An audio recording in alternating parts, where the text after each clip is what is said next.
Ini minta dilaporin guys.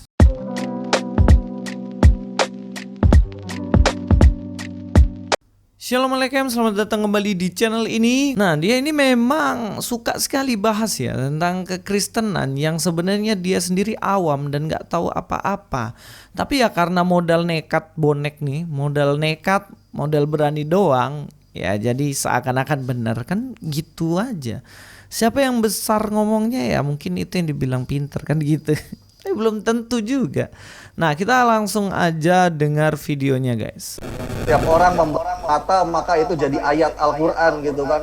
Itu hati saya yang kayak gini, wah ini ngawur ini si Husain nih, nyamain kitab mereka dengan kitab kita yang Al-Quran. Kalau kita memang kitab wartawan, betul gitu loh, hasil kata-kata wartawan yang jadi ayat suci. Makanya saya pernah bilang, saya pernah katakan, dan ini saya garis bawahi ya, saya bertanggung jawab apa yang saya katakan. Jadi saya tidak memberikan tanggung jawab pada JCC ya. Saya Reski, CEO dari Lentera Rohani Institute, saya bertanggung jawab pribadi terkait apa yang saya katakan ini pada malam kali ini. Oke, sampai di sini dia bilang bahwa jangan samakan Alkitab mereka atau Alkitab Kristen dengan Alkitab atau Al-Quran miliknya Islam.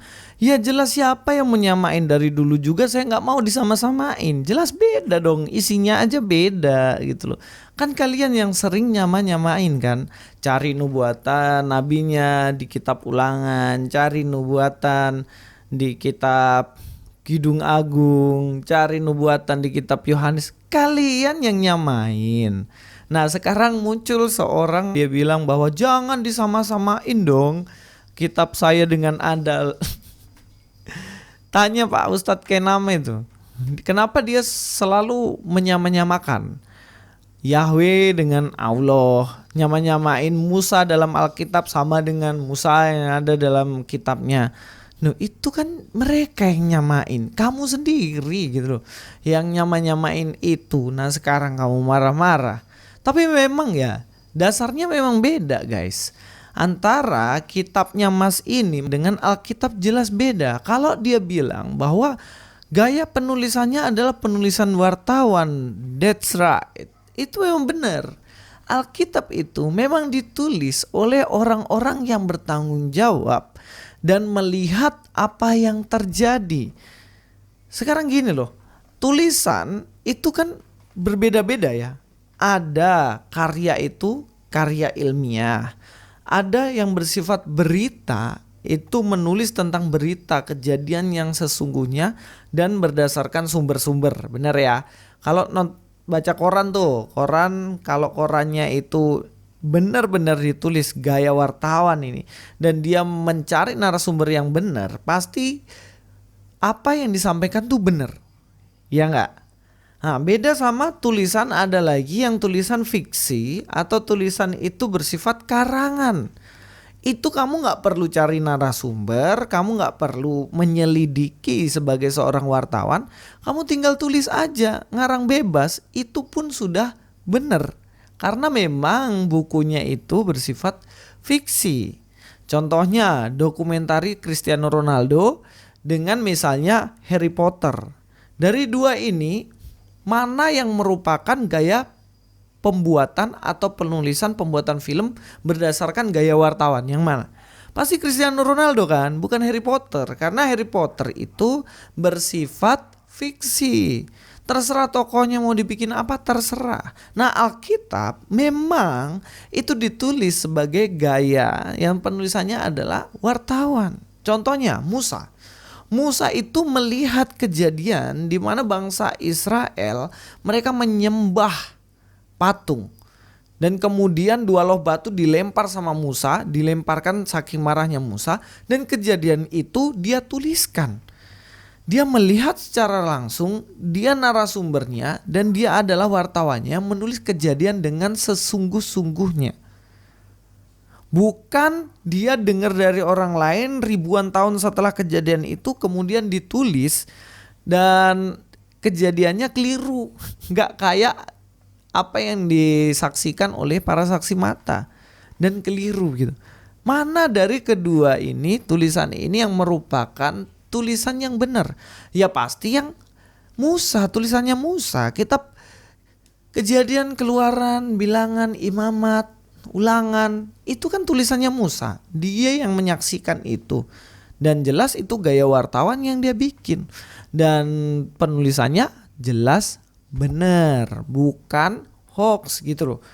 Jadi memang harus seperti itu. Kita akan lihat ya dalam kitab Lukas. Dalam Lukas 1 ayat 1 dikatakan, Theophilus yang mulia, banyak orang telah berusaha menyusun suatu berita tentang peristiwa-peristiwa yang telah terjadi di antara kita. Seperti yang disampaikan kepada kita oleh mereka yang dari semula adalah saksi mata dan pelayan firman. Dikatakan oleh mereka yang dari semula adalah apa? Saksi mata dan pelayan firman. Saksi mata siapa? Para murid Yesus, Maria. Jelas-jelas orang-orang yang bersinggungan langsung dengan Yesus. Dikatakan di sini mereka saksi mata. Ayat 3, karena itu setelah aku menyelidiki segala peristiwa itu dengan seksama dari asal mulanya. Menyelidiki dengan seksama peristiwa-peristiwa, ya jelas kepada narasumber yang menyaksikan langsung. Aku mengambil keputusan untuk membukukannya dengan teratur bagimu, supaya engkau dapat mengetahui bahwa segala sesuatu yang diajarkan kepadamu sungguh salah? Enggak, sungguh benar. Mereka melihat, menyaksikan, dan dituliskan dengan seksama, memakai gaya wartawan, dengan gaya jurnalis yang bisa dibuktikan dan dipertanggungjawabkan. Sehingga itu adalah kebenaran. Tulisan-tulisan yang ada di dalamnya adalah tulisan tentang kebenaran, bukan karangan bebas dengan halusinasi yang tinggi. Makanya kalau Anda bilang jangan samakan, ya siapa yang nyamain? Gak mau juga. Karena Alkitab tuh berdasarkan sejarah mas, bukan karangan bebas.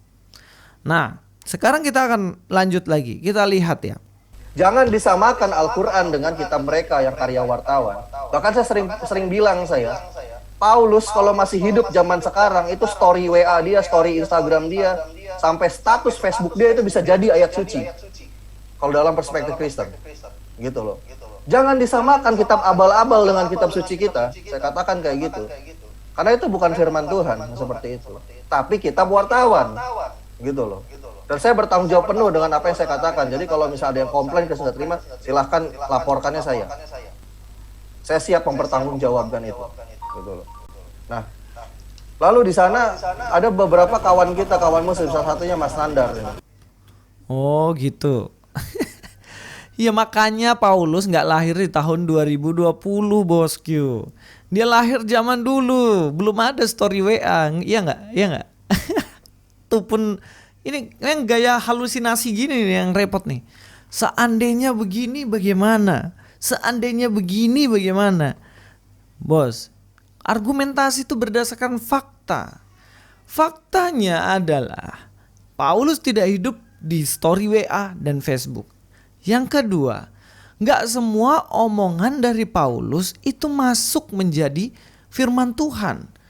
Tulisan, karya, perkataan yang diilhami Roh Kudus lah yang menjadi firman Tuhan yang saat ini kita pegang. Kita buktikan. 2 Timotius 3 ayat 16. Segala tulisan yang diilhamkan Allah memang bermanfaat untuk mengajar, untuk menyatakan kesalahan, untuk memperbaiki kelakuan, dan untuk mendidik orang dalam kebenaran. Dikatakan di situ apa? Segala tulisan yang diilhamkan Allah. Jadi memang tulisan dalam Alkitab ini tulisan dari Paulus, tulisan Musa, Matius, Markus, tetapi penulisannya itu jelas melalui ilham Allah atau tuntunan dari Roh Kudus. Bukan sembarang nulis. Gak semua apa yang diomongkan itu adalah firman Tuhan. Tapi ketika sudah dikanonisasi dalam Alkitab, itulah tulisan yang diilhamkan oleh Allah. Dan semua tulisannya tidak bertentangan satu dengan yang lainnya. Bayangin nih, Alkitab itu ditulis ribuan tahun.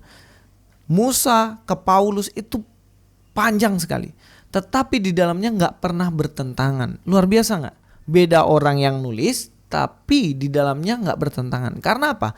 Penulis sejatinya adalah Roh Kudus. Roh Kudus yang menulis itu runut mulai dari kejadian sampai di Wahyu, itu Roh Kudus yang menulis secara garis besar melalui orang yang berbeda-beda. Mujizat yang sangat luar biasa kan? Iya gak? Bukan satu orang yang nulis udah keliru semua sejarahnya kan gitu. Berbeda dengan tulisan-tulisan yang lain. Ada yang mengaku katanya menyempurnakan tetapi isinya bertentangan dengan perjanjian lama dan perjanjian baru. Itu bukan menyempurnakan, itu namanya mengubah. Itu dua hal yang sangat-sangat berbeda. Contoh ya, contoh kitab Wartawan dan bukan. Dalam kitab Wartawan yang ditulis Musa, dan Musa hidup di bangsa Israel waktu itu, dia menulis bahwa yang dipersembahkan oleh Abraham adalah Ishak. Nah, itu menurut laporan wartawan yang bernama Musa, dan itu diakui oleh orang Israel, yang mana bapak moyangnya, nenek moyangnya yaitu Ishak dipersembahkan oleh Abraham. Kemudian ada tulisan yang bukan gaya wartawan. Dia mengatakan bahwa yang dipersembahkan adalah Ismail. Dia tanpa saksi, dia nggak hidup di sekitaran bangsa Israel, nggak ada bukti secara sejarah. Berbeda dengan kitab Wartawan tadi, dia mengatakan Ismail. Menurut Anda, mana yang benar? Yang dipersembahkan Ishak atau Ismail? Dan mana yang bisa dipercaya? Yang mengalami itu, yang bersaksi mata, yang memiliki saksi mata, atau bagaimana? Yang mana? Ya kalau saya terus terang pilih yang gaya wartawan dong, menyelidiki, memiliki saksi mata, dan hidup di sekitaran itu. Ngapain saya percaya yang tulisan yang tidak ada saksi matanya? Kan kayak gitu kan. Nah, itu contoh sederhananya. Dan menarik di sini bagaimana dia meminta untuk dilaporkan ke polisi. Dan saya bertanggung jawab penuh dengan apa yang saya katakan. Jadi kalau misalnya ada yang komplain, saya sudah terima, silahkan laporkannya saya. Menurut saya sih untuk apa sih laporkan ke polisi? Nanti dilaporin juga ujung-ujungnya bilang itu cuman bercanda doang. Tapi memang enak sih. Kalaupun dilaporin, yang pertama hukumannya pasti nggak lama-lama, paling berapa bulan doang. Itu pun dapat subsidi kan. Nah, seperti yang sebelumnya kan cuman kena 7 bulan ya, 7 bulan atau 6 bulan kan. Sebelumnya juga minta dilaporin, tapi setelah dilaporin katanya cuma bercanda doang. Ya nggak ada guna juga sih. Ya itulah realita hidup ini. Mari kita hidup dalam berita yang benar, berita yang real, berita yang benar-benar memiliki saksi mata. Bukan hidup dalam berita yang simpang siur, nggak tahu benar apa enggak. Sampai ketemu di video selanjutnya. Luis Prasetyo di sini. God be with you all.